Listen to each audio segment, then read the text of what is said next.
man so much. But they live in this white man country. They work at the white man's jobs. You know where my interest as a black man became piqued after traveling the world? When I began to hear the slogans we create, the narratives we create, okay? I was speaking in Kenya on a university campus. One young man got up and told me how I missed the point about why Kenya is the way it is, and blamed the white man who came to take their culture and stop them from speaking their local languages and gave us Christianity. Oh, he went down the laundry list of things that happened to them, and it's still happening. So I said, wow, you are a brilliant man. I've never met anyone who have made this list, but I have only one question. Why did it work? And that is what we refuse to ask ourselves. So we always say that they did this to us, they did this to us. But we never ask ourselves, why did it work? See, I've been to the Caribbean. I've been to many cities in the United States. I've lived in the UK. I've seen blacks in the UK. I've seen black in China. I've seen blacks in almost every corner of the world. And I've seen blacks in America and on the continent. And everything we are describing is uniform about us. You really think that the largest number of people on earth in terms of countries, 54 in one continent, about 10 or 13 in the Caribbean, black groups in the UK, in China, in America, and we are all suffering that psychological warfare and responding to it for years? Nothing in the world, use any probability, has ever touched a coin and it fell on its head 9 times out of 10. Impossible. We need to re-examine us as black people. What is it? And it's nothing we are saying. Because if it is true, then there's something really wrong first with us. Let me tell you something. Korea, nobody. It's a miracle that Korea is what it is today. It is the only country in the world, or in Asia, let me just speak, that has never waged war. They call them Pakachon, inferior, by the Japanese, the Mongolians, Chinese. They were bullied and they were invaded, colonized, tortured for hundreds of years. Why didn't it work on them? The Jews went into slavery, the globe, 4,000 years in the diaspora. In Egypt, in Baghdad, which was formerly Babylon. When they were in Europe, what was the name? The Aryan race through the Nazi organization said they were. Jews are inferior. It's what they said over and again to German kids. When they arrived in America, Sammy Davis had a joke. He said he was getting on the bus in Montgomery. The driver told him to get to the back of the bus. He said, no, you don't understand. I'm a Jew. He said, oh, get off the bus then. In 1977, a black man bought a home in Westport, Connecticut before a Jew. Jews were not allowed to rent or buy a home in Greenwich, in Westport, in Darien. There's a story Donald Trump had to build the first golf course when he became aware that Jews and blacks were not allowed to play in golf courses. Jews had it tough in this country through redlining, where they were not allowed to set up businesses, so they were forced to convert and start loaning to themselves from within. It didn't happen to them 4,000 years, longer than we were in slave or colonization. So the question you need to ask is, if they did all these things against us, why did it work? Let me give you one thing. To the response I said earlier, why African Americans didn't leave after slavery. Not because there was no place to go to. That is completely a lie. Ask yourself, the Ashantis knew that they were the most powerful tribe in Ghana, followed by the Airways, the Gans, the Chuis, Akwamus, everybody. They knew that they didn't form the country Ghana, that they were forced, okay? But it came to an end. For Ghana, 1957. Why didn't they go back to become the individual tribes they were? Was anybody there telling them you can't? No. Do you know why they stayed as a country? Why? They were attracted by the bling the colonial left behind. The roads, the hospitals, the schools, the post office, the fire department, the buses with air conditioning from London imported to their country, the railway lines, all the beautiful things. Why didn't you live here? It's not because you don't know where to go. It's because you didn't hate the white man and you weren't afraid of him. I think you're eliminating the fact that we built blood, sweat, tears, deaths, you know, so much. We are the biggest innovators. We built America. Why give up everything we built? America wouldn't exist off the pains and struggles of Black Americans. I look at this culture and I get sick to my stomach, KJ. Sometimes I look in the mirror and I get sick to my stomach. We are a culture of liars. We are not global trendsetters.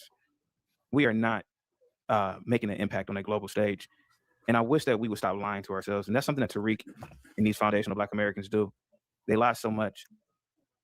Steel, semiconductors, shipping and logistics, aeronautics, rocketry. That's real industry. Niggas talking over a mic is nothing. The planet will go on without rap. And you see a lot of foundational Black Americans, man, particularly in Tariq's space, they lead off on that. Oh, we changing the globe, man. You know, I'm like, no, you're not. No, you're not. Rap could go away tomorrow. This planet will still spin. This planet will still spin. We are not the leaders in industry. We are not the leaders in the system. We're just not. You don't just give that up. We also, if with asking your question, we do also ask, why didn't Africans or other Caribbean people or other nations join us and make us a bigger nation in America? We built it. Everything came off our death. And every time we created something big, it was destroyed, burned down. Like where? What are you talking about? Oh, wait. I got this one. Don't worry.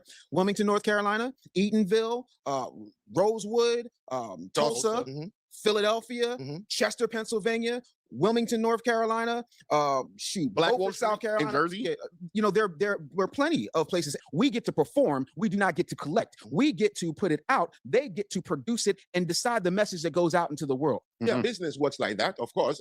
I remember long back that we were dancing to Nat King Cole, we were dancing to Ella Fitzgerald, we were dancing to Satchmo, we were dancing to, you know, Herbie Hancock and all these black people. Yeah. But you understand? And there was no violence and dirty language in it, but it was the same producers. In fact, back then you can say there was no Bad Boy, there was no Death Row, there was no Young Money. Now you have it, and you're still writing the bad lyrics. This is what I understand about the culture.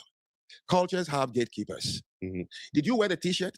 Did you dance to the song? Did you buy it? Did you allow him to remain in your neighborhood? Well, you promoted it. So don't blame the guy over there. If you're going to sell your dignity, as you said, so your lyrics can sell, well, you choose because you don't have a culture that has a gatekeeper. But I promise you one thing, the people I have lived among in Asia, they will never let you back again into the community if you're going to sing songs about our women that way or make videos with our women. Didn't you allow it? You did. So I don't like to blame who produced. So our main thing, at least the foundational Black Americans that I deal with, are more about making sure that America's promise is held for everybody. And I think a lot of times people get foundational Black Americans confused with Pan-African. That's a completely different type of situation, you know, where it's like, yeah, we're a part of the diaspora, but we're talking about American. Even the flag isn't red, black, and green. The flag is red, white, and blue. Well, there's some of the things that he said that I could absolutely agree with. That as a community, as a culture, we've got some growing to do. And we can't look outside of our community for a lot of that growing. A lot of that depends on us. The part about the reparations, though, that's a harder sell. Unless we go back to the beginning of the chain and demand reparations from the African nations that put us in cages and sold us from the sand, the Caribbean nations where slave ships stopped, and some people got off and some people did not, it's much more difficult. And then, of course, as we were talking about earlier, how do you tell who's FBA and who's not? Who's going to make that decision? If you are, let's say, one quarter, your grandparent, one Black person in your family was a grandparent, then everyone else is Asian, let's say Filipino. Let's just pull that out of the sky. Do you get lesser of a share? How does that break down? Where are we with that? How do we determine what this trillions of dollars is going to look like? Are we talking about cash? Are we talking about tax breaks? Are we talking about education? What does this actually look like? The FBAs under the direction of Tariq Nasheed are pretty much imbeciles who are highly irrational, highly emotional, and Tariq is definitely grifting. He's exploiting the emotions of people who are pretty ignorant, and he's doing a very good damn job at doing it, especially with his 3 o'clock in the morning, late night tap-ins. The FBAs are a cult. It's a cult. It's a cult movement, and it's becoming a very dangerous cult. And I'm gonna get to the reparations thing in a minute, but it's a very dangerous cult. These people don't respect the First Amendment. These people don't respect the founders and what the founders and what this country has really done for Blacks. That no other country has really done for any. To be honest with you, most people. Now, in terms of reparations, I will agree. Yes, reparations are owed, and they should have been paid out and divvied out to the actual victims. Those would have been the individuals who were actually enslaved on the plantations. There should have been a census taken of the actual individuals that actually were on plantations. Reparations can be tricky. That's why commissions need to be formed, because a lot of Black Americans who have lineage going back hundreds of years in this country, they weren't enslaved. Most Blacks weren't enslaved. Most Blacks, I would even argue half the Blacks in the country back then were probably free men and free women. I do believe that if reparations are paid out and you can actually trace the lineage to an exactitude, I would say $2 million over the course of 20 years in terms of payouts. And what I mean, $2 million in its totality, paid out over a 20-year course, maybe 25 years. But KJ, this is what I would say. When we get done paying your Black asses, can I use asses for a minute? When we get done paying your Black asses, no more cries of victimhood, no more cries of oppression, no more of this. We was enslaved and shit. None of that. No more. It's tiring listening to foundational Black Americans, and it's tiring listening to Blacks. Period. At this point, there's this fatigue that even Blacks like myself are, and I'm about to land the plane on wrong-winded, but there's this fatigue. And a lot of blacks, a lot of whites, and a lot of people are tired of this trauma bonding narrative.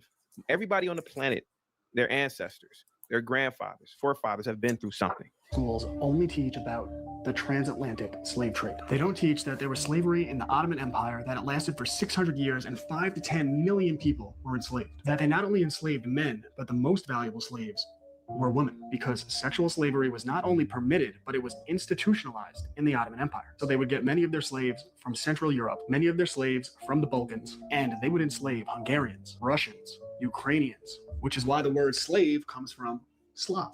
And why don't schools teach about the trans-Indian slave trade, which lasted for over 1,200 years and enslaved 4 to 10 million people? Or the trans-Saharan slave trade, which lasted for over 1,200 years and enslaved 9 to 17 million people, all of which ended, ready for it, not before, but long after the North Atlantic slave trade. And yes, chattel slavery was practiced in all of these places. In fact, in 1776, the majority of countries in the world practiced chattel slavery. And where Europe and the United States were early in abolishing slavery, it went on much longer in the Middle East, in Africa, and in places like China, Thailand, and Mongolia. If you went back to 1776, you would find 90 to 95% of the countries in the world practiced slavery. And that had been the norm for thousands of years. And the United States of America banned slavery in 7 states when the rest of the world had only banned it in 7 countries. And the reason this isn't taught is that everything in school is framed through a Marxist lens of oppressed versus oppressors. So they intentionally teach our history out of context, which is a form of brainwashing that is designed to make dividing and conquering society easy. Because absent of historical context, it allows them to frame the United States of America as some uniquely evil place, when in reality, it is Britain, the United States of America, and the West that is responsible for driving the institution of slavery into extinction. In Rwanda, you literally had a genocide in 1994. The Armenian genocide, that was 100 years ago. The Jews in Nazi Germany. You could talk about the atrocities that took place over in Bosnia. Everybody has gone through something. Nothing. What I want to do, KJ, is let these foundational Black Americans know how unimportant they are on a global scale. And until we realize how unimportant we are, we're never going to move forward. We're never going to move forward if we think that we are at the center of the universe, and we are not. I wish that a lot of these Blacks would take 7. Oh, maybe I shouldn't say that because I don't want to talk about that. But never mind. Well, I'll say it. No, I think a lot of these Blacks should take 7 grams of psilocybin mushrooms. A lot of these Blacks need their ego destroyed. And I think that's what it takes, so that you realize that you are not that goddamn special on a global scale. You literally had the Japanese torturing Chinese in the 40s and the 50s. The Battle of Naysang, I can't think of the proper name right now. You literally have had all these things. You literally have had, I had a friend of mine in elementary school. She was a Cambodian girl. Her mom had to escape Pol Pot. Her entire family was exterminated under this maniac. So listening to Blacks, I just want to scream sometimes. You know, I really do. And that's not really manly to do. Get these Blacks reparations, leave us alone. Nobody cares anymore. Take it. No more cries. No more of these stupid groups. No more respecting your culture in terms of that trauma bonding. I mean, yeah, these Blacks, last I checked, he looked Black to me. That one. Number two, everybody's not crying victim. And I think sometimes listening is an amazing trait to have, especially, you know, God is perfect in his design. That's why he gave us 2 ears and 1 mouth. So we should listen twice as much as we speak. Never once did I say, oh, we's victims and we's got to make sure we's gets everything from Papa government. I'm not on that. Full disclosure, again, I'm not hurting for bread and haven't been for quite some time. The truth of the matter is there are plenty of us who want to be left alone in order to build businesses. And we had a whole lot of issues with somebody cosplaying as a foundational Black American and saying, vote for me. I have an opportunity economy and we can talk about what can be while being unburdened by what has been. And everybody let that broad slide. When nobody, regardless of whether or not we're these Blacks, or we need to take 7 grams of mushrooms, 6 geese laying, 5 golden rings, and 4 bumps of coke off the back of a daggone ass, the truth of the matter is we have allowed people to ride roughshod on our culture. Now, the other part of that is, if we're not so impactful globally, why is everybody cosplaying us? When you look at our music, when you look at our movies, if you look at the way that we walk, Black Americans, in and of themselves, are extremely powerful. The most, powerful folks in damn near every human endeavor. Muhammad Ali, there have been more books written about Muhammad Ali than there are Jesus Christ. That is a statistical fact. Last I checked, he was foundational. Michael Jackson, greatest performer in the history of sound. So to act like we don't have global impact or reach when everybody's acting like us, go to Indochina. Hell, go to Osaka, Japan, and you will see people cosplaying as black people. They got entire hair salons where they're trying to nap up their hair. I would love to wake up, KJ, and it was a planet full of blacks just running things, building. Yeah. I would love to wake up, KJ, and it's black women just jogging outside at 5 a.m. because the black man has created such a secure and safe system where people won't even bother civilians. But we can't even get rid of our criminals, man, to be honest with you. KJ, I sit back and I see something brewing here. And it's something that is really bad with the foundation of Black Americans. These blacks don't understand the world, KJ, and the world is getting smaller. And you're gonna see something in 4 years that's gonna be so bad for a lot of these cult members. Their cries will not fall. Their cries are gonna fall on deaf ears. People are gonna openly laugh at them. I openly laugh at them. I go to those spaces to troll. I'm not gonna lie to you. I get off on that. I ain't gonna lie to you. Because they need to be trolled. Why are we separating? Why are we doing this type of thing where we're all kind of like in boxes and we're trying to separate? Why aren't we just celebrating America? Because these blacks don't want to celebrate America, KJ. These people are they to a degree, a lot of these people are anarchists. They don't respect the Constitution. They don't respect Western civilization. These people are anarchists. I have open death threats on my life from foundational Black Americans because I tell the truth about these blacks. If you don't like this country, leave. If you don't like the First Amendment, leave. These blacks, they're never going to come together, KJ. You guys are wasting your time. See, I'm not. I'm free of niggas. I'm free of these people. I'm tired of them. And so I look at the people. They hate the white man so much. But they live in this white man country. They work at the white man's job. Ask these blacks. Hey, black, do you respect the white man? No, I don't respect the white man. You built everything. No, you didn't. KJ, if you left this country up to these foundational Black Americans, this extremist organization, these niggas will turn, like where I live at, we have beautiful classical architecture is. They will turn, I live in Cleveland. They'll turn the Cleveland Art Museum into a abandoned building because they don't respect the white man's architecture. They don't respect anything white. They will do anything possible to destroy it. City after city after city after city, KJ. Look at Baltimore. Look at Baltimore. Sorry. Just look at Baltimore, KJ. I have headphones in, bro. We left these FBAs to their own devices. And it's because of a mindset. It's not because they can't take care of it. It's because they have been taught to hate whites. They've been taught to hate this country that they just destroyed. And I'm only 40, KJ. And I've seen it in my life what foundational Black Americans or we as blacks do to a community. In my life, I've seen communities destroyed. Communities where you could eat off the sidewalk when all the whites were there. And niggas took it over, and it looks like Mogadishu, Somalia.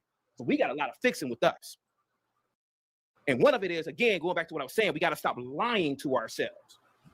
So let's talk about things that have been made better by foundational Black Americans. When you look at the Ford Motor Company, which had a consultant who's more famous for peanut butter named George Washington Carver, who helped come up with the assembly line. Huge. Garrett Morgan invented the traffic light and the gas mask. They use gas masks all over the globe last time I checked. Lewis Latimer fixed the light bulb and Edison failed 1,001 times. Charles Drew, blood plasma and storage. I already know all the blood clot problems that happen in Africa. Matter of fact, I'm giving one of the largest entrepreneurial TED Talks in South Africa at the end of the year. So some of us are actually globally tuned in. The truth of the matter is you don't have to disrespect people in order to get your point across. And then the other part of that is I'm not really one for movements. I'm also not really one for groupthink or disrespect or tether babble. I'm also not really a huge fan of doing this thing where you're just sitting up here calling people niggas, one, in mixed company, and number two, in the most disparaging Clayton Bisbee-esque like way, instead of just sticking to the issues, because that's absolutely disrespectful and unnecessary. And the truth of the matter is, most people who have two connected brain cells and actually love and respect this country, for example, both my biological father and my stepfather fought in the Korean War. My grandfather ran through the night in Virginia and went to a naval recruitment station and fought in World War II, lied about his age to serve his country. So there are plenty of us, by the way, I'm the son, brother, and nephew of actual police officers and state troopers. My father was a federal agent. So there are those of us who love America, who love the Constitution, and uphold everything that it has. No one has ever once gone to Al Pacino and said, hey, Al, you're an American. I know you're a proud Italian American, but why not just be American? Our distinctions are what makes us special. And yes, Black people have crime problems, but again, crime is going down. White people got crime problems. White people have a daggone epidemic of methamphetamines. Go to Kensington, which is literally 25 minutes from my home in Philadelphia, and you will see a set that looks like The Walking Dead just forgot to take all its stuff out of it. If you talk crazy to somebody who came up in the hood and you disrespect them, you might get your jaw rocked. That's how that goes around here. So I would tell people, I would caution people to stay respectful and watch their tone. But you can disagree without being disrespectful. Lightbearer with a $20 super chat. Uncle Ruckus, Sambo 100. Yes, I'd rather be an Uncle Ruckus than a Tyrone shooting up the block. I'd rather be an Uncle Ruckus. I'd rather be an Uncle Ruckus than some nigga who got 50 kids in the city and ain't taking care of them. I'd rather be an Uncle Ruckus than doing a home invasion like some of these niggas. You need more Uncle Ruckuses like me. Y'all, no, we don't. Yeah, man, Lightbearer, you need the Uncle Ruckuses and the Sambos because we ain't destroying these black ass communities. Again, I'm a big fan of disagreeing without being disagreeable. I'm also not an extremist one way or the other. I don't think you need to be a buck-eyed tap dancing coon in order to be a conservative, nor do I think you need to be a pookie shooting up the block, because I've done neither. Because the truth of the matter is, I've never met this gentleman. I don't know this gentleman, but I don't think you have to be an Uncle Ruckus and tap dance in order to make a point. I think you can make your point and still be there. And by the way, there have been plenty of people who have been conservative for a very, very long time and have been pushed that way because we understood that there was an agenda. See, having 30 years in the media, you will begin to understand how racialize crime. And once you do, and then make racial comparisons based on crime and crime statistics. And my response to that is that sort of racist blather is despicable, and you are ignoring basically racializing crime is despicable. And I don't give a fuck who goes back and tells Be Brave. As a matter of fact, clip this bitch and send it to him. If I was a black man, I'd be the finest motherfucking tap dancer God ever put on earth, because I'm dancing to the white man's tune. You better goddamn well believe it, because it's a fucking white country, and that's how you fucking get wealthy in this country. You dance to the fucking tune. Don't ever run from that shit. It's a circular ass kiss, Jay. Nobody gets out of it. Tap dancing, in my opinion, is a nice way to put it. That's why I like Shenard creating that term. I'm the tap dancing this motherfucker has ever been when I go into a place of employment. I put on my shoes because I'm doing what the boss says you better damn well. If I like working there, I'm a tap dancing motherfucker. So that's why in the future, Jay, if somebody calls you a tap dancer, say, everybody tap dances and nobody gets out.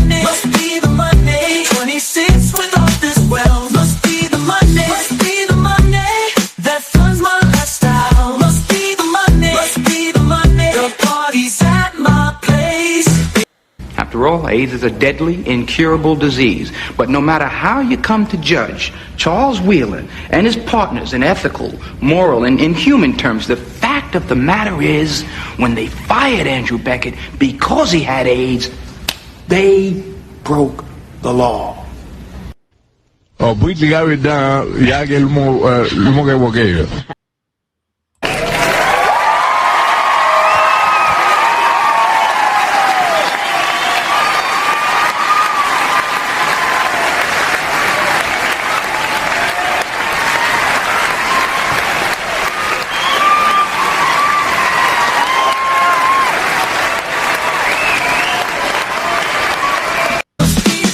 Must be the money that's got them on my side. Must be the money.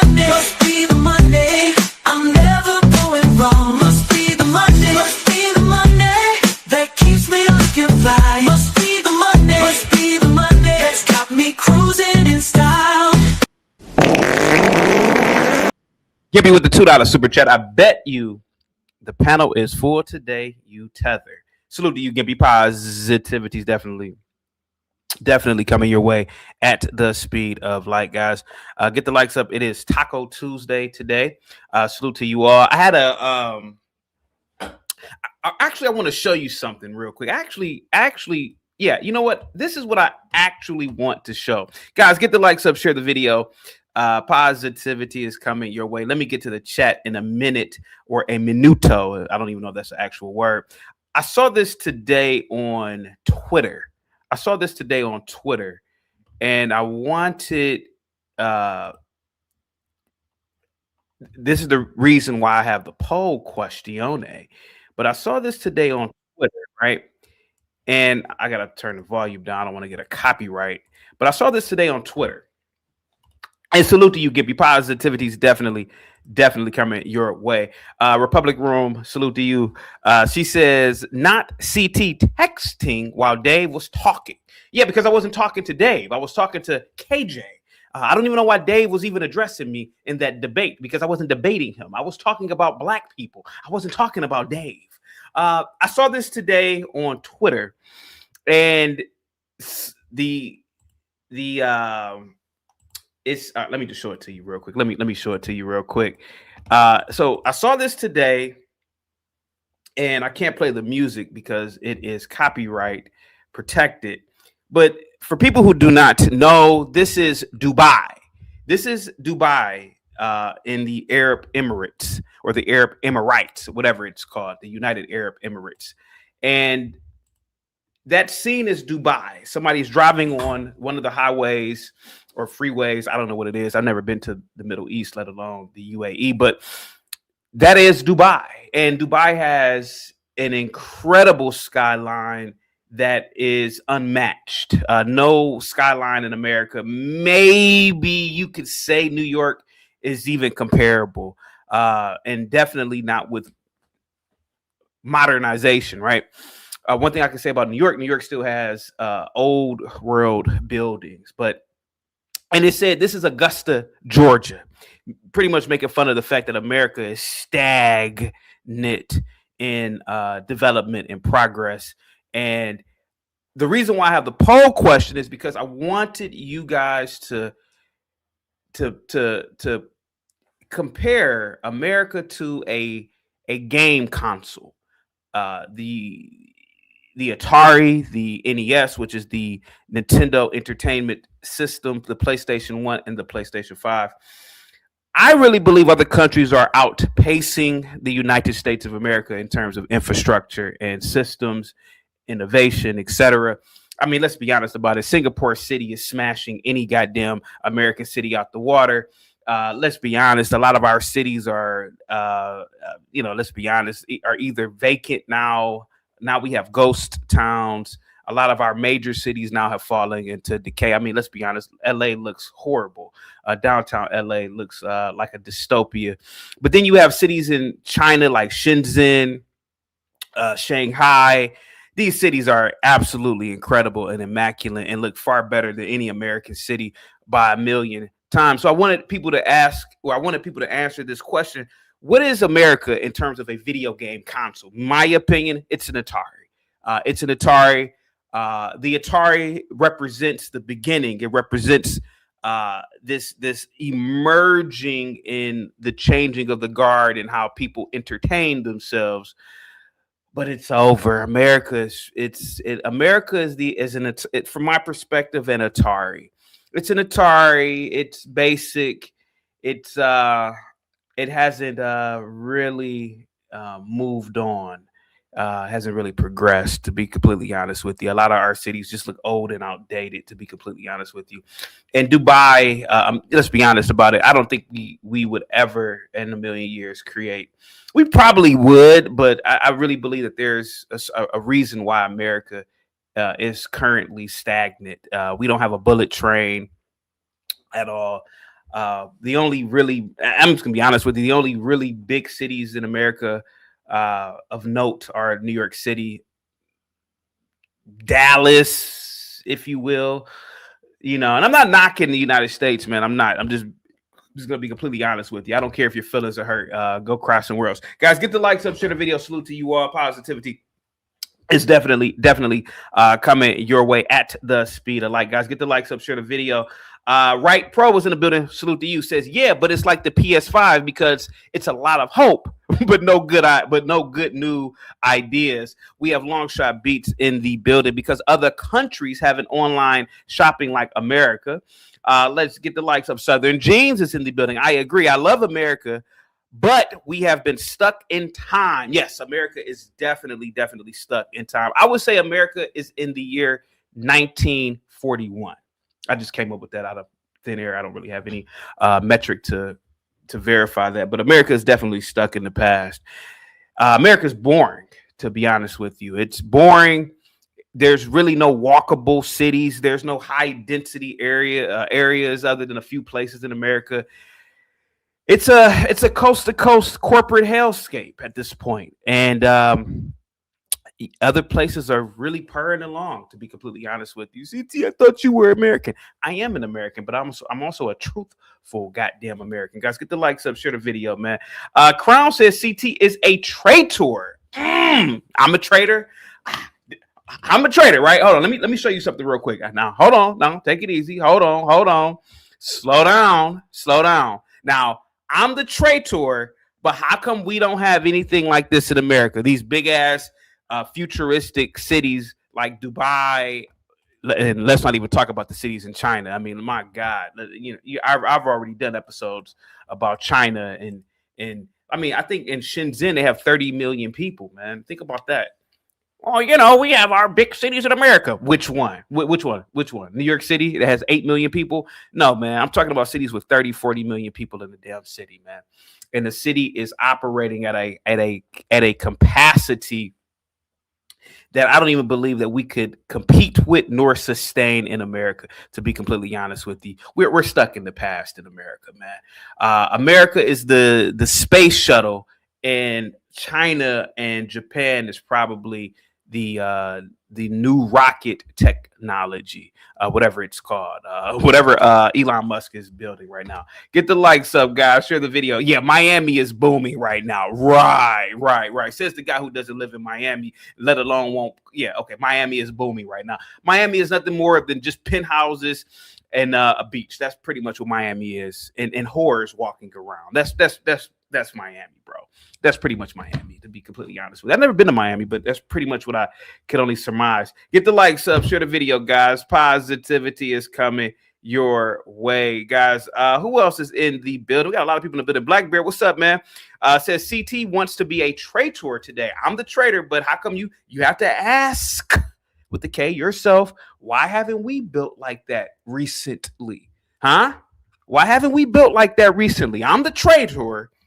I'm the one who points out that our country is stagnant, but all of a sudden I'm the traitor.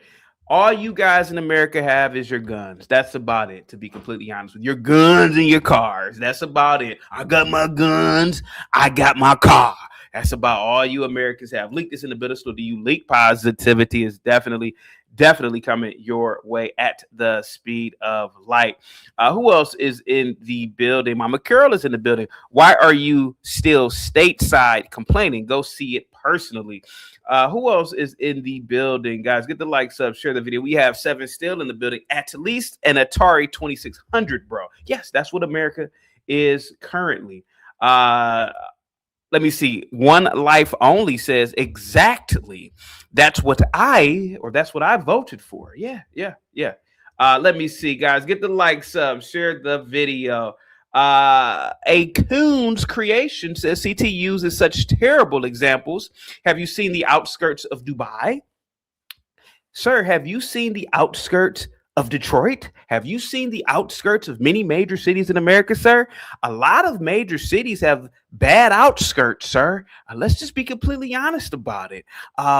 Let's be honest about it. How many of you guys are rushing to go live in Montana, sir? How many